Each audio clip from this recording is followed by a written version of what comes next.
ब्राह्मण साम्राज्य। पुष्यमित्र शुंग, जिसने मगध पर शुंग वंश की नींव डाली, ब्राह्मण जाति का था। शुंग शासकों ने अपनी राजधानी विदिशा में स्थापित की। इंडो यूनानी शासक मिनांडर को पुष्यमित्र शुंग ने पराजित किया। पुष्यमित्र शुंग ने 2 बार अश्वमेध यज्ञ किया। इनके लिए पतंजलि ने अश्वमेध यज्ञ कराए। बरहुत स्तूप का निर्माण पुष्यमित्र शुंग ने करवाया।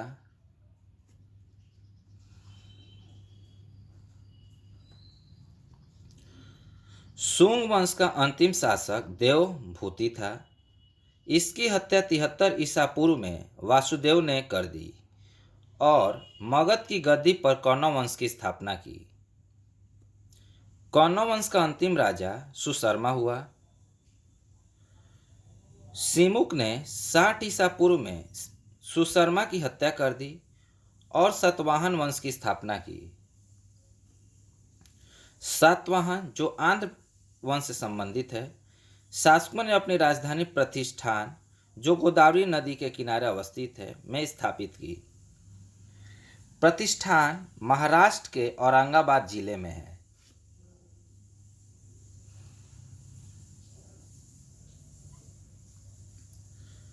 सातवाहन वंश के प्रमुख शासक थे सिमुक, सातकर्णी, गौतमी पुत्र सातकर्णी, वशिष्ठ पुत्र पुलुमावी तथा यगश्री सातकर्णी।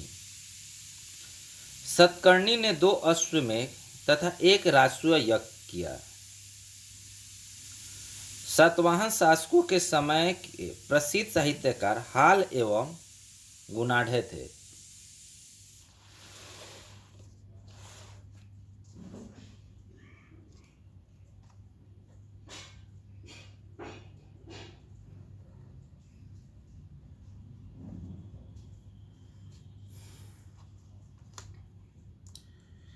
हाल ने गाथा सप्तशी तथा गुणाढ़े ने बृहत कथा नामक पुस्तकों की रचना की।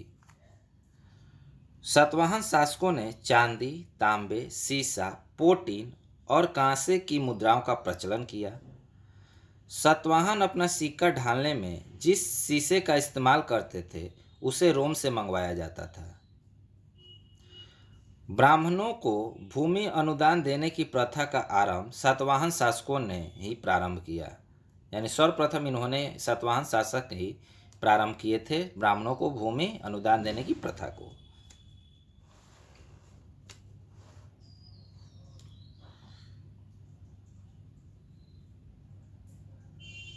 सातवाहनों की राजकीय भाषा प्राकृत एवं लिपि ब्राह्मी थी। ब्राह्मी लिपि थी और भाषा प्राकृत। सातवाहनों में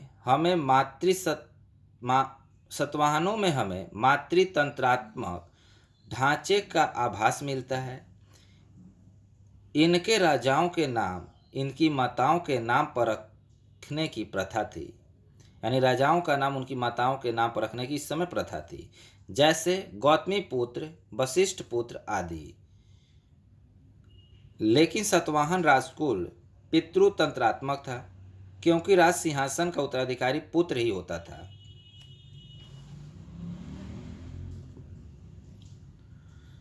सातवाहन शासकों ने ग्रामीण क्षेत्रों में प्रशासन का काम गौल्मिक को सौंपा।